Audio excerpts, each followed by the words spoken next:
দ্রুততম সময়ের মধ্যে জামাত ইসলামের পক্ষ থেকে ডাক্তার শফিকুর রহমান জামাত ইসলামের আমিরে জামাত তার নির্দেশনায় আপনাদের সামনে হাজির হতে পেরে আল্লাহর শুকরিয়া আদায় করি। বুঝতে পারছি যে আপনারা কষ্টের মধ্যে আছেন, তারপরেও আমরা আলহামদুলিল্লাহ বলবো এই জন্য যে এর চাইতে অনেক মানুষ খারাপ আছে বিভিন্ন জায়গায়। আল্লাহ তাআলা এর ভিতর থেকেও আমাদেরকে যতটুকু ভালো রেখেছেন সেই জন্য আমরা বলি আলহামদুলিল্লাহ।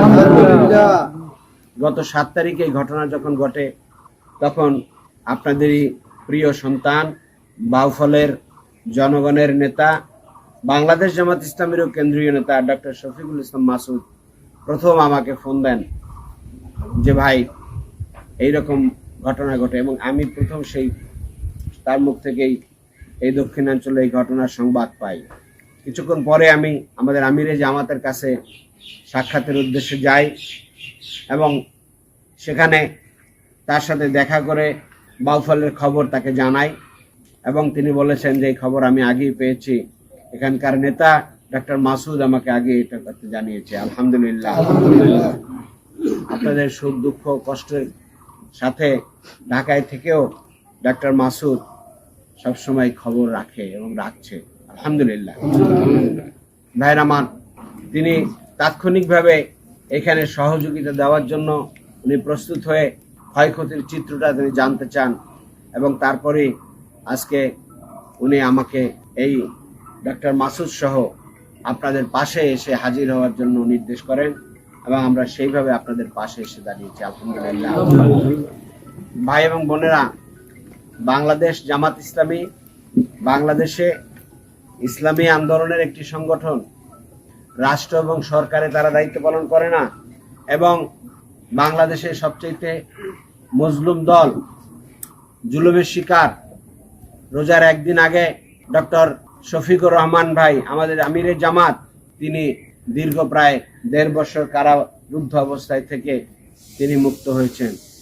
তার কয়েকদিন আগে 2.5 বছর, 3.25 বছর কারারুদ্ধ থেকে আমাদের সেক্রেটারি জেনারেল মিয়া গোলাম পরোয়ার মুক্ত হয়েছেন। এইভাবে আমাদের নায়েবে আমির শামসুল ইসলাম সাহেব, সাবেক এমপি সহ অন্যান্য নেতৃবৃন্দ, তাদেরকে দীর্ঘ কারারুদ্ধ রাখা হয়েছিল, এবং আমাদের শীর্ষ নেতৃবৃন্দ, আমাদের আমিরে জামাত মাওলানা মতিউর রহমান নিজামী সহ 5 জনকে তারা ফরমাইসি এবং শাহজাহান মামলায় দিয়ে তাদেরকে বিচারের নামে হত্যা করা হয়েছে। একইভাবে আমাদের অন্যান্য নেতৃবৃন্দকে আটক রেখে তাদেরকেও মৃত্যুর দিকে ঠেলে দিয়ে হত্যা করা হয়েছে। আল্লামা দেলোয়ার হোসেন সাঈদী, তাকে দীর্ঘ 14 বছর পর্যন্ত তিনি কারারুদ্ধ থাকার পরে তাকে মৃত্যুর দিকে ঠেলে দেওয়া হয়েছে। বাংলাদেশে জামাত ইসলামী এই ধরনের জুলুমের পরেও বাংলাদেশের মানুষের পাশে দাঁড়িয়ে তার সর্বোচ্চটুকু করার চেষ্টা করে আসছে। শুধু জেল, জুলুম, নির্যাতন থেকে বাঁচা নয়, বিপদগ্রস্ত মানুষের পাশে জামাত ইসলামী এত কিছুর পরেও থাকার চেষ্টা করে আসছে। আলহামদুলিল্লাহ। গত বছর যখন বাংলাদেশে আরেকটি প্রবল ঘূর্ণিঝড় আসলো এবং সেখানে লঞ্চ ডুবে হলো ঈদের সময়, আপনাদের মনে আছে? চিত্রং।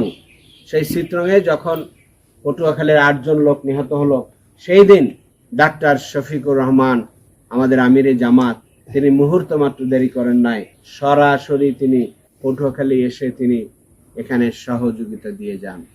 চিত্রঙে ক্ষতিগ্রস্তদের জন্য ডাক্তার শফিকুর রহমান সাহেব তিনি ভোলায় গিয়ে তাদের পাশে দাঁড়ান, ক্ষতিগ্রস্তদের পাশে তিনি ক্ষতিগ্রস্ত সহযোগিতা এবং উপহার প্রদান করে যান। তার আগে এই লঞ্চ ডুবি এবং লঞ্চে অগ্নিসংযোগের কারণে সেই ঘটনা বাংলাদেশে শোকাবহ ঘটনা ছিল। বরগুনায় তিনি এসেছেন এবং বরগুনা যাওয়ার পথে এই বাড়িতে এসে এখানে ডক্টর মাসুদের বাড়ির ভিন্ন ধর্ম অমুসলিম ভাইয়ের একজন সহযোগিতা দিয়ে তিনি তার পাশে থাকার চেষ্টা করছেন। উত্তরবঙ্গে সেখানে নৌডুবিতে হিন্দু তীর্থযাত্রী যারা আছে তাদের মৃত্যুবরণ করার পরে তাদের পাশে তিনি দাঁড়িয়েছেন এবং প্রত্যেককে সাধ্যমতো সেখানে সহযোগিতা পৌঁছে দিয়েছেন। সিলেটে যখন বন্যা হয়েছে, জামাত ইসলামী সর্বপ্রথম গিয়েছে এবং হাজার হাজার মানুষের পাশে আমির জামাত সহ সারা বাংলাদেশের জামাত ইসলামীর সমস্ত নেতা কর্মীরা ছুটে গেছে। বাংলাদেশের প্রত্যন্ত অঞ্চল থেকে শুরু করে সর্বত্র, ঢাকায় যে অগ্নিকাণ্ডে বঙ্গবাজার পুড়ে গেছে, জামাত ইসলামী নেতৃবৃন্দ সেখানে উপস্থিত থেকেছে। চট্টগ্রামের সীতাকুণ্ডে যে আগুন লেগেছে, জামাত ইসলামী সেখানে পৌঁছে গেছে। জামাত ইসলামী মানুষের কল্যাণের জন্য দল। কারণ আল্লাহ মানুষকে, বিশেষভাবে মুসলমানদেরকে বলেছেন উখরিজাত লিন্নাস, তোমরা মানুষের জন্য, কল্যাণের জন্য তোমরা কাজ করবে। জামাত ইসলামী সেই কল্যাণের জন্য কাজ করার দায়িত্ব নিয়ে কাজ করছে। রাষ্ট্র এবং সরকারের দায়িত্ব প্রধানত, কিন্তু জামাত ইসলামী সেই দায়িত্ব নিজের পক্ষ থেকে যতটুকু সম্ভব করার চেষ্টা করেছে। আজকে যারা এইভাবে ক্ষতিগ্রস্ত হয়েছেন তাদের পাশে প্রধানত যাদের দায়িত্ব, তারা হয়তো আসবেন বলেই আমরা আশা করতে চাই। রাষ্ট্র, সরকার, জনপ্রতিনিধি, মেম্বার, চেয়ারম্যান, এমপি, মন্ত্রী, আমরা আশা করতে চাই তারা আপনাদের পাশে এসে পৌঁছবেন, দায়িত্ব দেবেন। কিন্তু আফসোসের বিষয়, অনেক জায়গায় সেটা হয় না। আমরা আমাদের সাধ্যমতো চেষ্টা করি, আমরা তাদেরকে বলি আপনারা আসুন। আমরা এইখানে আমিরে জামাতের পক্ষ থেকে ক্ষুদ্র, আমরা সহযোগিতা বলবো না, তিনি একটু উপহার পাঠিয়েছেন আপনাদের জন্য, সেটুকু আমরা আপনাদের হাতে তুলে দিতে আমরা চেষ্টা করব। কিন্তু আমরা বলবো, আপনারাই বলেছেন এখন পর্যন্ত কেউ আসে নাই, এখানে বিদ্যুৎ নাই, পানি নাই, এখানে ঘরবাড়ি পুড়ে গেছে, গরু মরে গেছে, আপনার তরমুজের ক্ষেত নষ্ট হয়ে গেছে। এগুলো করার জন্য অনেক বড় দায়িত্ব যাদের আছে তারাও এগিয়ে আসবেন। আর আমরা 18 কোটি মানুষের পাশে, আমরা বিপদগ্রস্ত মানুষগুলোর পাশে আমরা আছি। আল্লাহ দেখবেন, দেশবাসী দেখবেন, আমরা সেই দায়িত্ব নিয়েই আমাদের যতটুকু সামর্থ্য আছে বাংলাদেশে জামাত ইসলামী সেইভাবে যায়, আজকে ওইভাবে আসছে। ভোলায় যে ক্ষতি হয়েছে তার পাশে ইনশাআল্লাহ আমির জামাত সেখানে যাওয়ার নির্দেশ করেছেন এবং সেখানে সেই প্রস্তুতি চলছে। তো ভাই এবং বোনেরা, আজকে সেই সহযোগিতাটুকু ইনশাআল্লাহ আপনাদের হাতে পৌঁছে দেওয়া হবে। সবশেষে এই কথা বলতে চাই যে বাংলাদেশে জামাত ইসলামী একটি দল, মানুষের কল্যাণে কাজ করে। রাজনীতি আরো অনেকে করেন, বাংলাদেশে জামাত ইসলামীও দিন প্রতিষ্ঠা, শুধু রাজনীতি করে না, জামাত ইসলামী কল্যাণের রাজনীতি করে। এটাই আল্লাহ এবং তার রসুলের সুন্নাহ। আমরা আপনাদেরকে আহ্বান জানাতে চাই, বাংলাদেশে যদি রাষ্ট্র এবং সরকারে ইসলামী ব্যবস্থার আলোকে কোন দায়িত্বশীল কর্মকর্তা থাকতে পারেন, রাষ্ট্র এবং সরকারে সেই দায়িত্ব নিয়ে কাজ করেন, তাহলে আমার ভাই ডক্টর মাসুদ বলেছেন, ফোরাতের তীরে একটি কুকুরও যদি না খেয়ে মারা যায়, তাহলে রাষ্ট্রপ্রধান খলিফা হযরত ওমর ফারুক রাদিয়াল্লাহু আনহু বলছেন আমার দায়িত্ব। পায়রার তীরে একটি কুকুর মারা যাবে, সেখানেও রাষ্ট্রপ্রধান অথবা জনপ্রতিনিধির খোঁজ খবর রাখার দায়িত্ব জামাত ইসলামী খলিফারা অনুভব করেছেন। জামাত ইসলামী সেই জায়গা থেকে কাজ করতেছে, নানাভাবে আমাদেরকে জুলুম অত্যাচার করে এগুলো বন্ধ করে রাখার চেষ্টা করছে। আমরা দেশবাসী সচেতন, এই বাংলাদেশের জনগণকে আমরা আহ্বান জানাতে চাই, এই বাংলাদেশ 18 কোটির বাংলাদেশ কল্যাণের বাংলাদেশ যেন হিসেবে গড়ে উঠতে পারে। আর সেই জন্য সকলকে ঐক্যবদ্ধভাবে মানুষের পাশে দাঁড়াতে হবে। ইসলামের বিকল্প কিছু নাই, ইসলামী সেটার জন্য সবচাইতে উপযুক্ত আদর্শ।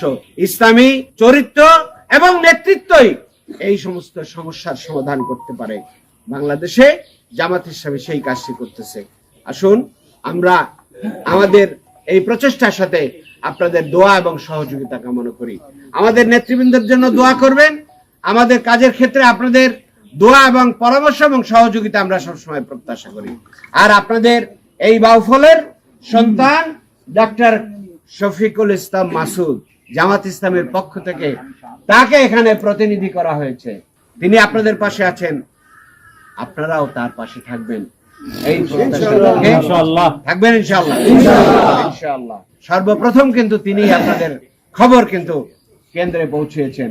ইনশাআল্লাহ ইসলামী আন্দোলন এবং ইসলামী রাষ্ট্র ব্যবস্থা, তাহলে এইভাবেই জনপ্রতিনিধিরা পাশে থাকবেন, যেভাবে খলিফারা ওমর ফারুক রাদিয়াল্লাহু আনহু, আবু বকর রাদিয়াল্লাহু আনহু তারা মানুষের সুখ দুঃখের সাথে আছে, তাদের সাথে আমাদের তুলনা হবে না কোনোদিনই, কিন্তু তাদের সিলসিলায় আমরা এইভাবে কাজ করার চেষ্টা করি।